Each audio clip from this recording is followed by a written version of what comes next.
Miqtë nderuar, përshëndetje. Ju përshëndes nga studio emisionit Imazh. Është emisioni i parë për këtë javë. Ju uroj të gjithëve një javë të mbarë. Sot do të flasim për zhvillimet e fundit, padyshim në pjesën e parë të Imazhit, sepse ende nuk ka ndonjë lajm të ri sa i përket ndonjë marrëveshje të mundshme mes lëvizjes vetëvendosje dhe Lidhjes Demokratike të Kosovës. Përveç kësaj, sot do të flasim edhe për zgjedhjet e brendshme në AK, sepse ditët e fundit ka pas shumë lajme që lidhen me këto zgjedhje, pasi që Zotja Haradinaj, pra Ramush Haradinaj, ka dhënë ndërheqje nga kryetari i partisë dhe dje është përfolur në për shumë media që atë vend do të mund ta zëjë zoti Daud Haradinaj, por ai ka dhënë shpjegimin e tij se si do të shkojë ky proces, por edhe për zhvillime të tjera politike do të flasim me deputetin e ri të Kuvendit të Kosovës, doktor Arbert Olaj. Mirësevë, doktor. Përshëndetje, mirësevgjestën. Faleminderit për ftesën. Faleminderit juve që jeni sot me neve dhe para se të nisim të flasim për zhvillime politike dhe për zgjedhjet, si më mirë të jesh politikan tash deputet apo profesionin që e ke zgjedhur? Si po ndihesh? Po, realisht në profesion jam me dekada. Është një gjendje të cilën kam investuar gjatë gjithë jetës dhe mendoj se është i pazaventshëm, ndërsa në garën politike e kisha quajtur një sfidë e re. E kemi sprovuar veten, kemi fituar dhe do ta shohim çka më tutje. Nuk janë pak njerëz të profesionit tuaj që kanë zgjedhur politikën, janë goxha shumë të mjekësisë që janë në politikë dhe deputet. Ju ke bashkangjitur edhe te atyre, sidoqë të jetë sukses në rrugën që ke zgjedhur politike, por kjo politika është bërë një farlloj arti që vështirë të bie në fije posaçërisht kohët e fundit. Kanë kaluar më shumë se 3 muaj kur janë mbajtur zgjedhjet dhe ende nuk kemi qeveri. Si duke e parë zoti Olaj këtë çfarë po ndodh mes vetëvendosjes dhe Lidhjes Demokratike? Po, është vërtet, veç kemi ardhur te 100 diçi pas zgjedhjeve të 6 tetorit dhe ende në horizont nuk kemi ndonjë marrëveshje konkrete në mes të lëvizjes dhe vetëvendosjes dhe Lidhjes Demokratike të Kosovës. Nga këndvështrimi im kisha thënë se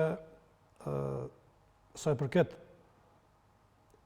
çështjeve të drejtimeve ideologjike partijake, mendimi është se Lëvizja Vetëvendosje është një parti i njihet si parti e majtë, ndërsa Lidhja Demokratike e Kosovës është parti e djathtë dhe në këtë drejtim, sa më përket mua personalisht, kisha thënë që më vështirë ka qenë të kenë parafrime të programeve se sa ndarje të qeverisjes dhe formimin të kësaj qeverie të cilën aktualisht jemi duke pritur. Por programin e bën shumë shpejt, e harmonizuan shumë shpejt. Po, programet bazike dhe duke reflektuar në këtë formë, atëherë realisht në këtë situatë mandatarin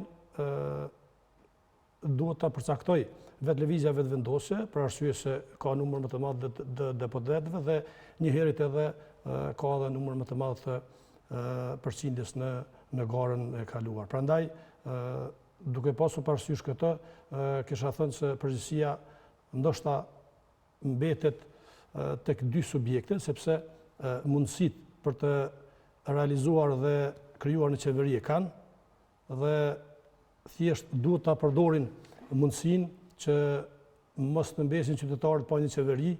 Kisha potencuar faktin se nga data 1 mars vendi do të shkojë në një krizë, e kisha quajtur financiare dhe ekonomike, për arsye se nëse nuk kalon buxheti, të gjithë e dimë, do të ketë një krizë të tillë dhe të gjithë shërbësit në të gjitha institucionet dhe nivelet shtetërore të cilët janë, atëherë thjesht do të jenë pa paga dhe vendi padyshim që do të kalojë në krizë. Apo shkojmë asaj rrugës, zoti Olaj?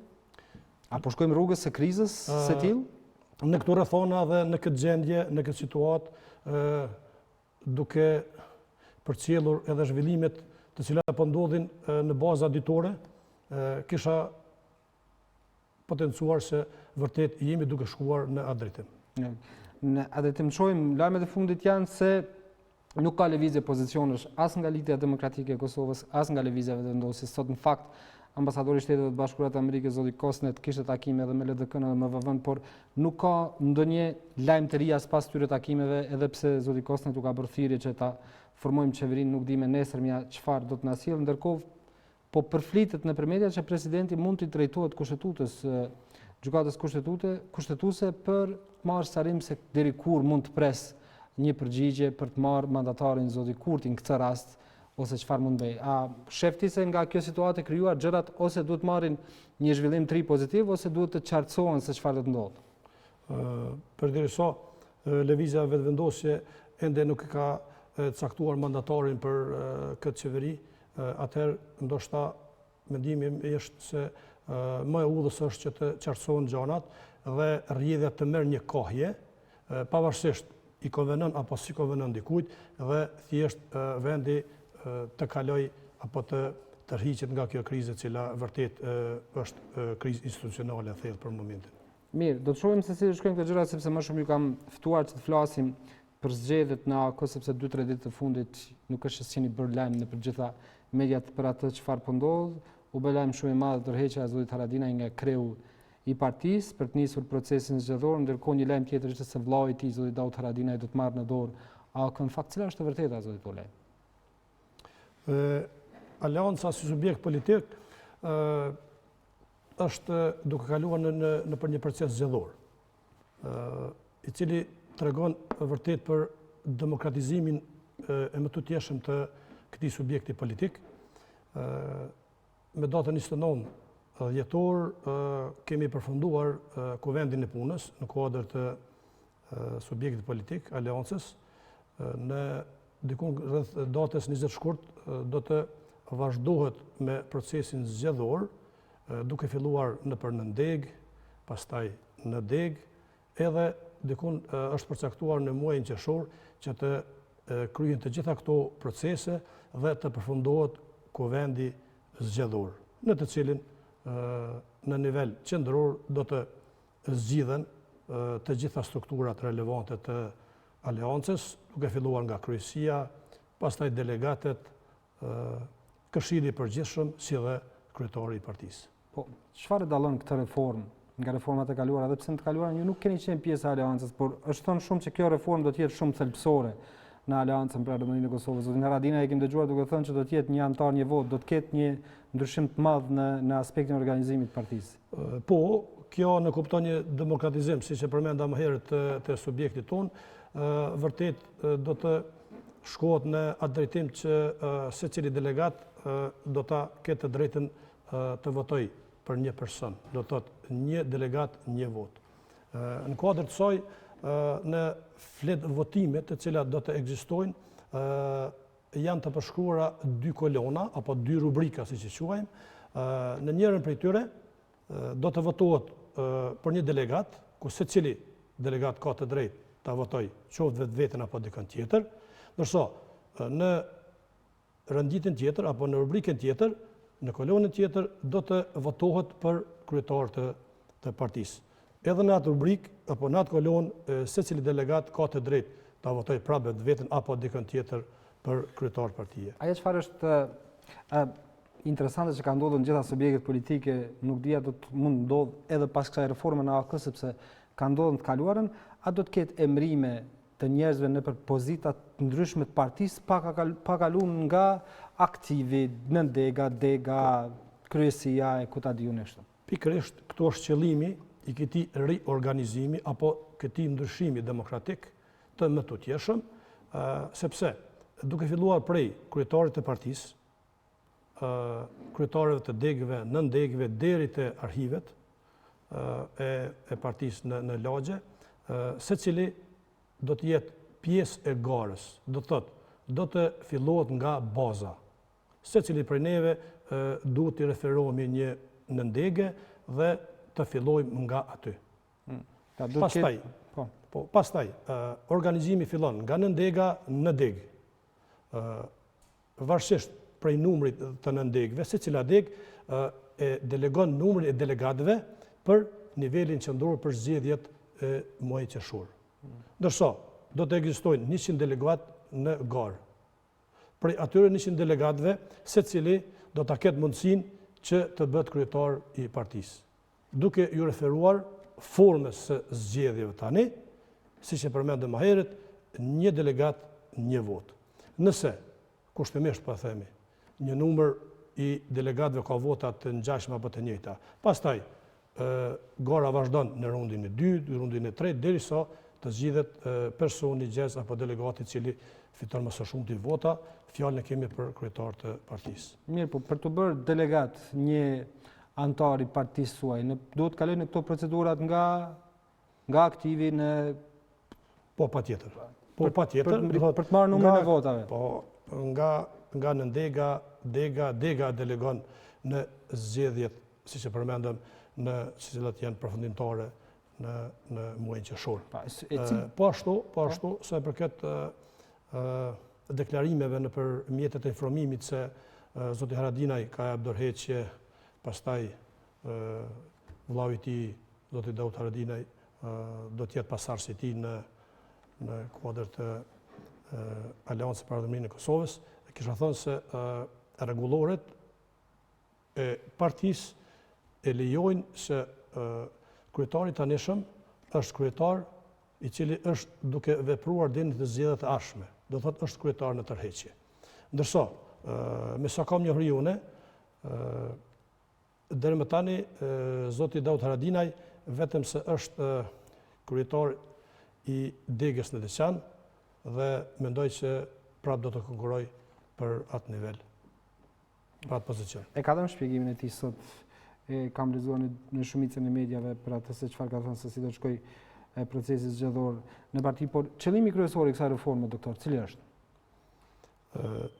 Tham demokratizimi i mëtej i subjektit politik Aleancës për Ardhmërinë e Kosovës, duke pasur parasysh se çdo herë ndryshimet janë të mirëseardhuna dhe secili person i cili ka vullnet, dëshirë, pavarësisht përgatitjeve profesionale e tjera, ka të drejtën që të jetë pjesë e organizimeve të kuvendeve të nëndegëve, pastaj nëpërmes tyre të degëve dhe në fund edhe në zgjedhjet e përgjithshme të kuvendit të përgjithshëm. Çka do të thotë se nuk ka pozicione ex officio, siç kanë qenë më parët, nuk ka pozita të rezervuara. Secili person, qoftë deputeti, qoftë antar të kryesisë, antar të Këshillit të Përgjithshëm, po ashtu edhe kryetari i partisë, të gjithë do t'i nënshtrohen procesit të zgjedhjes. Ju po thoni që do të jenë 100 delegatë dhe në bazë të sistemit të votimit secili prej tyre nominalisht, formalisht mund të jetë kundër kandidat i kandidatit kryesor për të qenë kryetar partie, por formalisht zoti Tolaj a do të kandidojë dikush tjetër për kryetar partie? Gara është e hapur. Në garë mundën janë të gjithë 100 delegatët dhe atëherë secili prej tyre ka të drejtën e mendimit dhe shprehjes së lirë në vendosjen e votës për secilin prej kandidatëve të cilët ekzistojnë, domthonë në kuadër të asaj liste prej 100 kandidatëve. Po deri tash ka diskutime të tilla se kush mund të jetë kandidati kundër kandidati më potencial i zotit Haradinaj? Potencialisht e kemi kryetarin i cili është në tërheqje, ndërsa deri më tani nuk kemi ardhur deri në atë pikë se kush do të jetë hipotetikisht kundër kandidat më serioz apo jo i vicekryeministit dhe kryetarit të partisë Reagojnë Haradinaj. Mirë, do të shohim se si do shkojë ky proces sepse ka kohë dhe do ta trajtojmë edhe në të ardhmen, por duke qenë se jeni deputet për të parën herë në Kuvendin e Kosovës dhe vini nga fusha e mjekësisë, sigurisht që prioritetet ta keni mjekësinë apo jo? Po, realisht në zgjedhje konkurrohet në këtë garë për të fituar votat nga populli. Do thotë jemi pjesë e popullit, ata na kanë votuar dhe me përkrahjen e tyre veç jemi këtu. Ndërsa sa përket aspektit profesional, lemia ime ngushtë është shëndetësia, po ashtu edhe orientimi tjetër është në afërsi me këtë varësisht prej nevojave dhe disiplinave, edhe është edhe mirësjellja sociale, ku kemi gjitha kategoritë e dala nga lufta, pastaj personat me aftësi të kufizuara, kemi rastet sociale, do thotë kategoritë ndryshme. Prandaj fokusi im që më tepër ishte përshtatur edhe profesionit tim, sepse kam qenë pjesë edhe në ndërkohë edhe e komisioneve të ndryshme, njoh sadokudo këtë formë të kësaj shoqërie. Duke qenë se për gati 2 mandate ke qenë drejtor në klinikën e ortopedisë në spitalin e Prishtinë, në spitalin e ÇKUK dhe i din, po besoj në detaje, nevojat dhe kushtet që janë në sistemin tonë shëndetësor dhe çfarë ofron shëndetësia në Kosovë, çfarë mund të bëhet për të ndryshuar për të mirë ky sistem dhe kjo gjendje? Mendoj se gjithmonë ka vend për përmirësime. Duke nisur nga fakti që shëndetësia prej pas luftës e deri kisha thonë në legislaturën e paraprake, të cilën ka udhëhequr kryeministri Haradinaj, vërtet ka qenë e lënë pas dore. Gjatë kësaj periudhe, gjatë kësaj udhëheqje, në udhëheqjen e tij kanë filluar ndryshimet në kuptimin pozitiv, mirë po duke u nisur prej asaj se për një periudhë të short kohore, diku në vit e gjys aktive, vërtet ka pas ndryshime të cilat mund edhe të preken dhe të sqarohen. Në kuptimin e rregullimit të infrastrukturës kemi shenja pozitive, sepse kemi pasur një buxhet, pastaj projekte të cilat ne veç i kemi përpiluar dhe kemi bërë kërkesa për të realizuar, ato veç kanë filluar të realizohen, pastaj sa i përket listës esenciale të produkteve dhe medikamenteve mjekësore, ato veç është bërë edhe një lloj ndërhyrje, sepse prej vitit 2007 nuk ka pasur ndërhyrje në këtë listë për arsye se pavarësisht kërkesave që janë bërë nga gjitha klinikat, mesin e tyre edhe klinika ortopedistë, të cilën unë e kam udhëhequr për 5 vite, këto reforma kanë filluar, tash mbetet çështja e furnizimit. Çështja e furnizimit varet nga disa faktorë tjerë, kështu që kisha thënë që nevojë imediate për momentin janë sigurimet shëndetësore, të cilat i përfshin të gjitha kategoritë e qytetarëve, por më tepër kisha thënë personat të cilët janë pa punë, sepse me realizimin e këtyre sigurimeve shëndetësore, atëherë secili qytetar do të trajtohet njëjtë në institucione publike shëndetësore, duke filluar nga ne deputetët kushtimisht ta quaj e deri te personat të cilët janë të papunë, nëpërmes pakove bazike, pa ashtu një propozim tjetër i cili do të krijonte mundësime të mëdha që t'i ofrojmë shërbime sa më cilësore pacientëve, janë edhe pavarësimi apo decentralizimi i klinikave dhe institucione qoftë dhe sekondare, sepse me gjenerimin e atyre mjeteve, ato i vendosin vetë spitali, klinika, prioritetet e saj,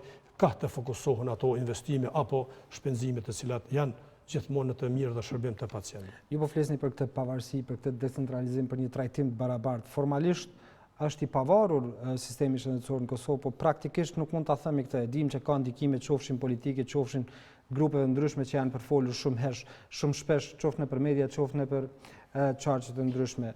Ky ndikim sa është duke e shkatruar ose duke mos e lënë të ecë mirë dhe siç duhet shëndetësinë? Unë kisha thënë se është i pavarur, mirë po është sistem i centralizuar për momentin, sepse gjithmonë kërkesat tona duhet realizohen nëpërmes të qendrës klinike universitare të Kosovës, e cila është përgjegjëse edhe për vendosjen e prioriteteve, pastaj edhe për vendimin dhe për krahjen. Kjo është një pjesë arsye pse ndoshta decentralizimi do ta largonte komplet shëndetësinë, qoftë sekondare apo terciare, nga kjo ngulfatje në kuadër të së cilës ka ndorë edhe ndikim edhe subjektet e caktuara, individet e caktuar dhe intereset e caktuara grupore. Por me një vullnet, me një përkushtim, me duart profesionistëve, ju thoni që shëndetësia mund të ecë përpara? Gjithmonë ka pasur, jo vetëm tani, por edhe më herët ka pasur profesionistë shëndetësor të cilët kanë pasur vullnetin dhe dëshirën që të bëjnë ndryshime gjithmonë parimore edhe në të mirë dhe në shërbim të gjithë qytetarëve. Zoti Tola, unë falenderoj shumë.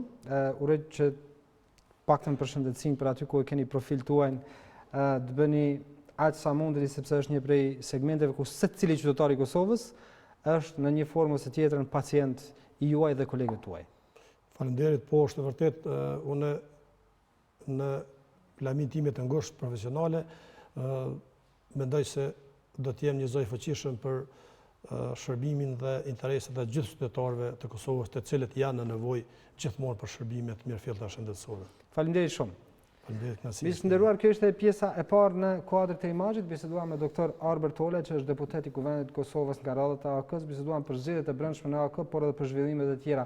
Vetëm një pauzë shkurt, do të jemi pas pak me kryetarin e sindikatës së punëtorëve të Telekomit të Kosovës, sepse edhe atje ka zhvillime të mëdha. Ka, siç thuhet, ulje të pagave, ndërkohë punëtorët nuk u pajtojnë me këtë, por kërkojnë jo ulje pagash, por edhe aksione. Qëndroni me ne vetëm pas pak, do të jemi bashkë sërish.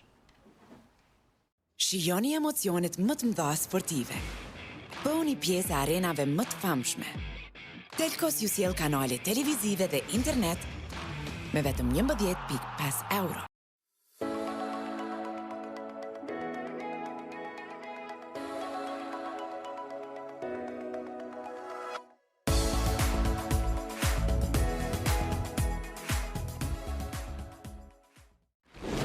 Super oferta Kingu I javës rikthehet me Big King. Nxitoni të shihoni këtë ofertë fantastike nga data 13 deri me 19 janar për vetëm 1,99. Vetëm në Burger King. Art Motion për vetëm 9.90 euro në muaj, apo 49.90 euro për 6 muaj.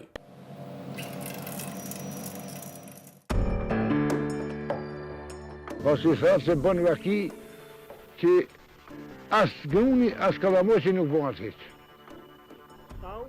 Ujë s'ka. Populli janë të ikë, të vujtë për ujë, të ikë të lëshuë ka tundet. Populli pret këtu për para të mbush një burim me ujë, por nuk e ka të mjaftueshme. Femra birna, për që të ujë rrim gjithë sa bojnë e gatë, edhe së ne marrëm në ciku mushëm që ta me ujë. Edhe që ashtu ujtë e keqi trëbëll. Për zgjidhjen e kësaj çështje jetësore janë dhënë premtime, janë bërë tubime e konsultime. Uji të ne vjen pas orës 11 dhe ne fillojmë mësimin në ora 7:40 minuta. Është problem sidomos muaj shtator, tetor dhe gjatë muajit të verës më për dijet, por në shkollë ne e kemi problem gjatë muajit maj qershor.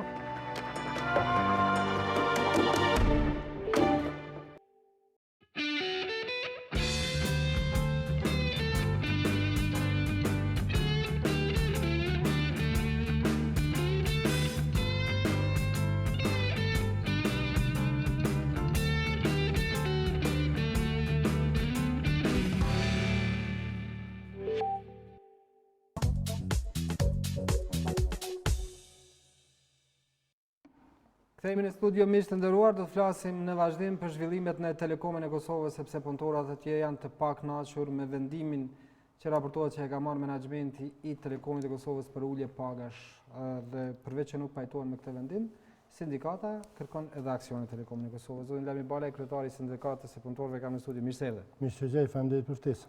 Asesi të stabilizohet dhe të qetësohet gjendja e Telekomin e Kosovës, sa debate, sa gjëra për zhvillimet e tjera të kësaj radhe me pagat. Çfarë po ndodh saktësisht, zoti Balaj? Po, realisht jeta është krejt problem, kështu që nuk është e papritshme kjo që ka ndodhur në Telekomin e Kosovës. Sigurisht që me datën 3 na kemi marrë një email zyrtar nga bordi I drejtorëve që koeficienti I pagave në Telekom është zbrit 10 dhe 20%. Me njëherë ka qenë reagimi jonë kër kemi kërku ta kemi bordin dhe është realizuar ta kemi datën 8/1, kër kemi shqyrtuar të gjitha mundësitë që të ulen shpenzimet në Telekomin e Kosovës. Ne kemi bërë një kërkesë, në mesin e shumë kërkesave ka qenë dhe kërkesa jonë që të pezullohet përkohësisht vendimi I bordit deri në vendimin e gjykatës kushtetuese për ligjin e pagave, sepse ne jemi ankuar në gjykatën kushtetuese për ligjin e pagave. Dhe të shohim çfarë do të ndodhë. Shpresojmë që vendimi do të pezullohet deri në atë datë. Dhe pastaj të shohim çka mundet me pas në Telekom. Realisht ne kemi kërkuar edhe shumë gjëra tjera det aty, kemi kërkuar që të ketë një ristrukturim, një harmonizim të pozitave dhe gradave, dhe të ndalen disa shpenzime nëse është, më thonë ashtu, disa kontrata vetëm janë shkput tani më të vogla nga bordi me rekomandim të menaxhmentit bashkërisht, dhe nëse nuk arritim atë targetin që duhet, që kemi mundësi me ullë, atëherë pagat janë të fundit që duhet të diskutohet, po në asnjë mënyrë jemi pajtu që pa u konsultu me sindikatën më së mire mendimet e tilla. Ky vendimi për zvogëlim pagash, po themi kështu, për ulje pagash nga 10 deri në 20% i prek gjithë punëtorët? Sigurisht që po, i prek të gjithë punëtorët deri te kryeshefi ekzekutiv. Dhe kjo, në qoftë se bëjmë analizë ose shpjegimin që ka dhënë bordi është për arsye financiare të kompanisë, ndërmarrjes në këtë rast, apo për shkak se pagat kanë qenë të larta? Jo, realisht pagat nuk kanë qenë të larta. Duhet me ditë, në kam thonë shumë herë që në Telekomin e Kosovës dy herë janë zbrit paga, domethënë në vitin 2012 dhe në vitin 2015 një pjesërisht. Dhe Telekomi është mirë një falë gjendje, kam thonë shumë herë për çështjen e pagave, sepse në shumë ndërmarrje publike në Kosovë, të cilat në vazhdimsi kanë marrë buxhet prej buxhetit të Republikës së Kosovës, janë me paga më të larta se sa Telekomi i Kosovës. Realisht, nëse ulëmtojmë edhe tregun, mundi me pasë që edhe në kompanitë private të cilat operojnë në Kosovë me telekomunikacion, ka paga më të larta se sa që ka Telekomi i Kosovës. Është gjendja financiare në Telekomin e Kosovës, ajo e cila me vite është akumulu, po e thëmë në Telekomin e Kosovës, janë kontratat të dëmshme, borxhet e akumulume, një prej atyne është edhe vendimi që ka qenë i qeverisë kalume, jo kësaj qeverisë, por qeverisë kalume, për faljen e borxheve ku Telekomi ka humbë mbi 40 milion borxhe të telefonisë mobile dhe fikse, të cilët ne jemi dëmtu padrejtësisht në mëna të borxhe. Ka borxhe të akumulume që sot janë në gjykatë dhe nuk mund është me përvecu ato borxhe me njëherë deri sa të jap një vendim gjykata. Ka qenë proklamimi shumë i dëmshëm që është bërë në dëm të Telekomit, domthonë në kohën kur ka ardhur bordi i ri, na kemi pas bashkëpunim të mirë dhe kemi edhe sot bashkëpunim sidomos për kontratat e dëmshme që kanë qenë. Një prej atyre kontratave tashmë është largu kontrata më që ka qenë kontrata. Ju po thirrni shumë në kontrata të dëmshme. Ka shumë të tilla zoti? Ka shumë të tilla. Ka shumë të tilla, ka formë, a i duhen Telekomit ato kontrata? Dëgjoni, ato që one thonë... Sepse disa herë ju kam dëgjuar që keni staf të mjaftueshëm dhe punëtorë profesionistë për t'i kryer gjitha punë pa pas nevojë për shërbimet jashtme. Dëgjoni, punëtorët me profesionalistat që i kemi në Telekom, po e thëmë pa mendje që edhe 3 telekomat i majmë. Në Kosovë, nëse kështu ishtë dashur me thonë 3 telekomat e tillë. Nuk jem fajtor na që nënshkru ato kontratat e dëmshme, nuk jem fajtor na që në vazhdimsi, po e thëmë, nga viti 2008 e këndej janë nënshkru kontrata që një pjesë tyne më i me thonë në dhone nuk i kom po. Nuk do të me bajt barën e keqmenaxhimit punëtorët, nuk do të me qenë punëtorët ata të cilët do të me pagu këtë keqmenaxhim që ka ndodhur në Telekom. Dhe na i kemi shqyrtu të gjitha mundësit, po e thëmë atë ditë në takim kam qenë bashkë me kryesin, me bordin që një pjesë aty në kontratave që janë të panevojshme të shkputen, një pjesë vetëm janë shkputa aty në kontratave që kanë qenë kontrata më të vogla, dhe në rast që prapë e thëmë nuk arrihet që me mbulu këto shpenzime që kemë nevojë, atëherë mune më ullë edhe me diskutu. Që ka mune me bo punëtorët, po prapë e thëmë duhet Qeveria Republikës Kosovës, si aksionari 100%, e cila para syve të sajna ka ndodhur të gjitha këto skandale në Telekomin e Kosovës, para secilës qeveri që ka ardhur në pushtet ka ndodhur këto gjëra, nuk duhet me marrë barrën e kësajna punëtorët, mu dëmtu dhe institucioni, po duhet me marrë parasysh që Telekomi i ka dhënë mbi 500 milion dhe duhet ata me qitë në regull, me pru regull në Telekom, duhet ata me kërku me hotu të gjitha këto dome që më shërtu është një debat tjetër shumë i ashpër që është bërë ditëve të fundit mes ministrit në detyrë zotit Luka dhe kryeshefit ekzekutiv, duke akuzuar njëri tjetrin se po rrezikojnë sigurinë kombëtare dhe po keqmenaxhojnë në gjëra të ngjashme. Si duket Telekomi nuk po mundet të qëndrojnë në këmbë të veta, diçka po del brenda saj. Telekomi ka qëndru në këmbë të veta edhe atëherë kur është proklamuar për falimentimin e tij. Këto duhet ta dinë të gjithë opinioni publik në kohën kur na kemi qenë pothuajse në vlugën e punëve për largimin e kontratave, sidomos për thëmë kontratës që tashmë nuk ekziston, kontratës me Z-Mobile, është proklamuar shumë në media që po falimenton Telekomi, ka me falimentu, saqë ajo ka qenë ndoshta një fillim i ri për me largu një kontratë të dëmshme, por ka qenë... Media që kanë referuar deklarimeve zyrtare? Dhe ka qenë një më keqja që ka mujtë me ndodhë që me në ratë të hyrat.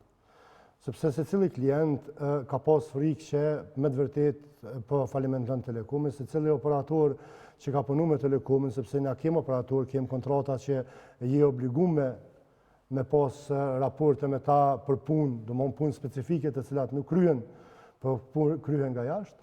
Dhe kjo ka qenë me kjo, nuk kisha dash më lëshu shumë në ato që ka thonë ministri edhe kryeshefi, iftan ata dy në studio nëse pajtuhen më ballafaqu dhe ata dy le t'i thonë. Mirë, e qatë, po duat pyes të gjendje financiare që e ka Telekomi i Kosovës, shkaku i zbritjes së pagave, me të hyrat që ka Telekomi i Kosovës dhe me planin që ka për të operuar, nuk e arrin dot që të funksionojë pas zbritje pagash?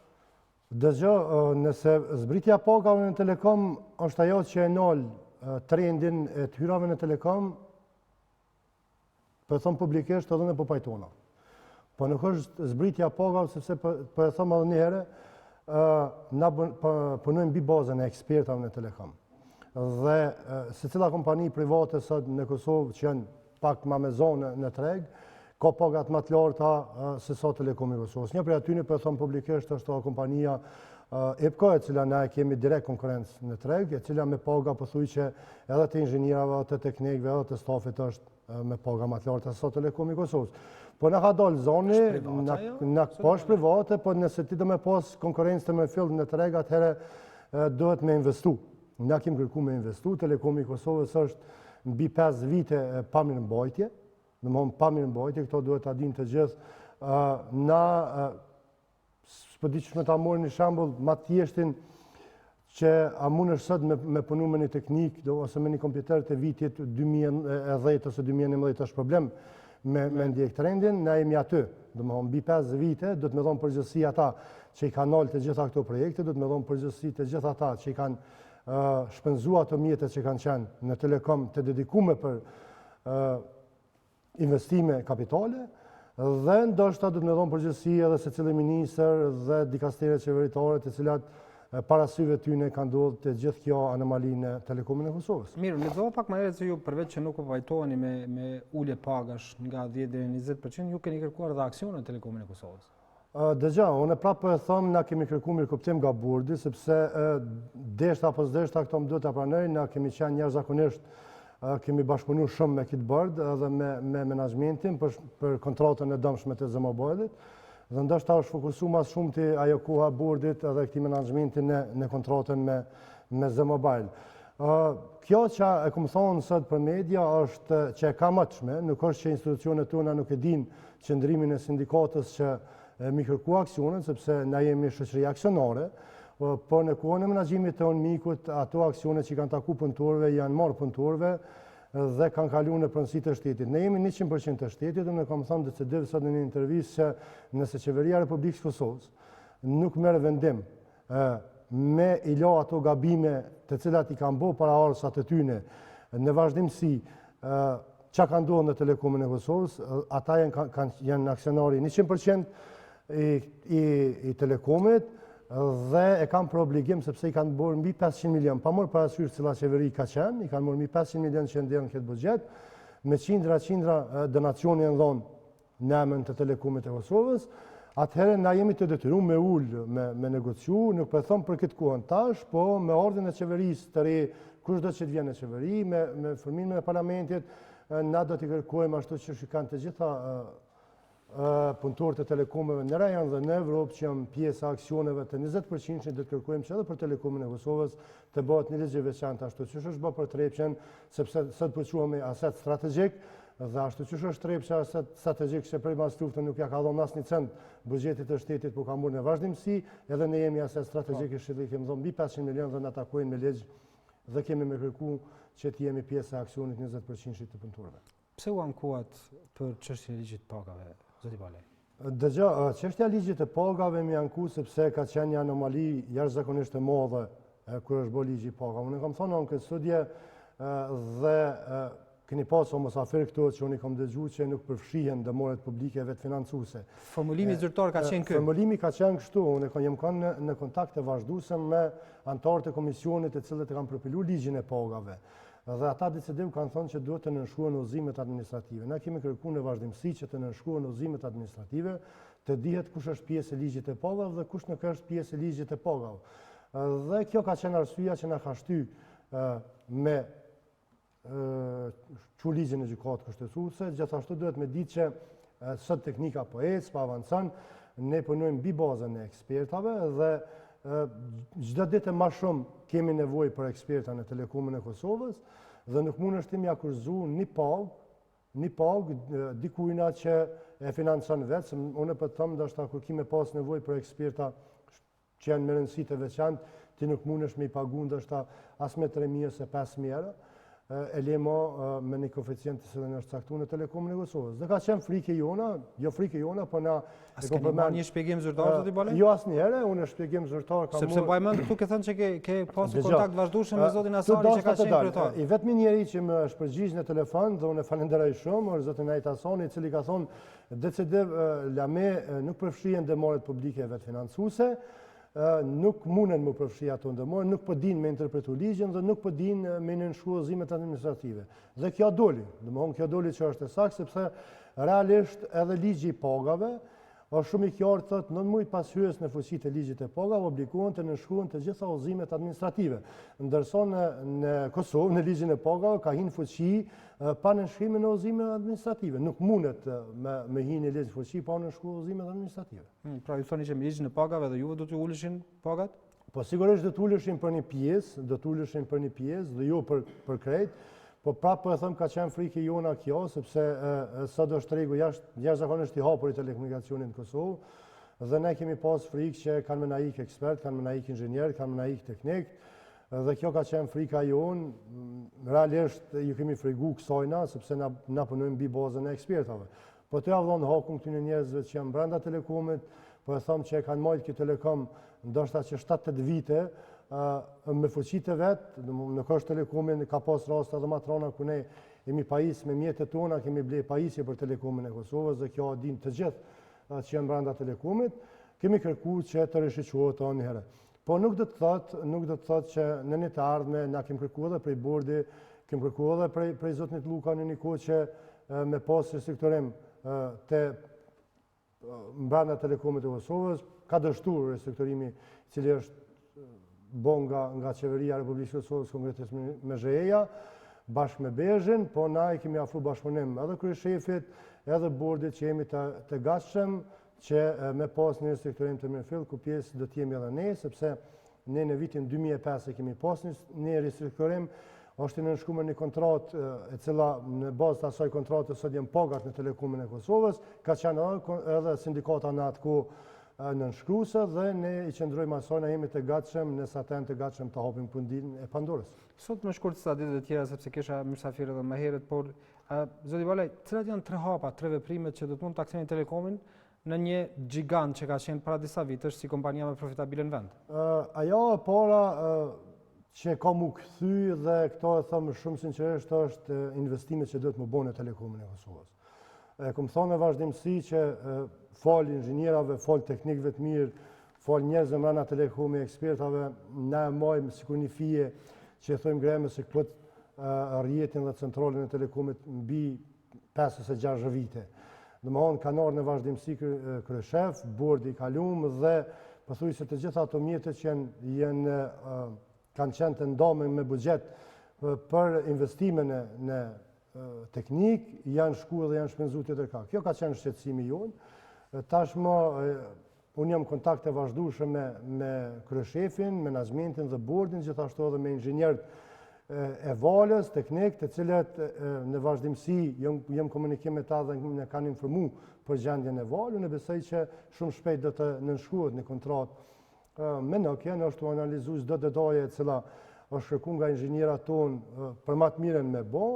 Kjo do t'jetë pjesa e parë, po e thëmë hapi parë, që me nënshkrimin e kësaj kontrate, atëhere Telekomi do t'i merë, nuk do t'jetë më probleme me qasje, dhe më honë që shkemi probleme sa. Hapi dytë është, tashmë veç kemi fillu që me i largu një pjesë të madhe të antenave të valës, të cilat kanë qenë të vendosura vend dhe pa vend. Ka shumë antenat të cilat janë vendosë vetëm sa për më t'ja dhonë paret asë qiranë, kësha mujtë me thonë dikuna dhe i objekteve. Tashma e kemi evidentu sepse nuk i ikim përgjithësis, që ka dhe njerëz mrena Telekomit të cilët kanë punu në atë dikaster dhe janë të involvum direkt, që kanë vendosë antena ndoshta edhe në pronat e veta dhe të familjarëve të tyne. Dhe hapi të tretë është, që është më e rëndësishme, është që Telekomit të lirohet fryma nga secila qeveri që të vjen të lypë përgjithësi, po mos të bëj presione politike, po të ndihmohet Telekomit, sepse Telekomi me një ndihmë të vogël qeveritare, mbrana vitit, unë e kom thonë shumë herë, mbrana një viti nëse bon këto tre hapa, Telekomi do t'jetë fuqishëm, do t'jap edhe dividend për shtetin e Republikës së Kosovës. Faleminderit shumë zoti Bali. Faleminderit nga ju. Miq nderuar, faleminderit edhe juve që na ndoqët kaq për pjesën e parë të imazhit për sot. Pas pak do të flasim për ata që duan skiimin dhe sa ka profesionistë dhe shkollat e skiimit, por edhe njerëz që e duan shumë këtë sport. Kosova ka jo pak potenciale për këtë, ka bjeshk të jashtëzakonshme dhe dikur janë mbajtur edhe gara ndërkombëtare. Aida Gashi, kolege ime, pas pak me mysafirët e saj do të flasë për këtë. Qëndroni me ne.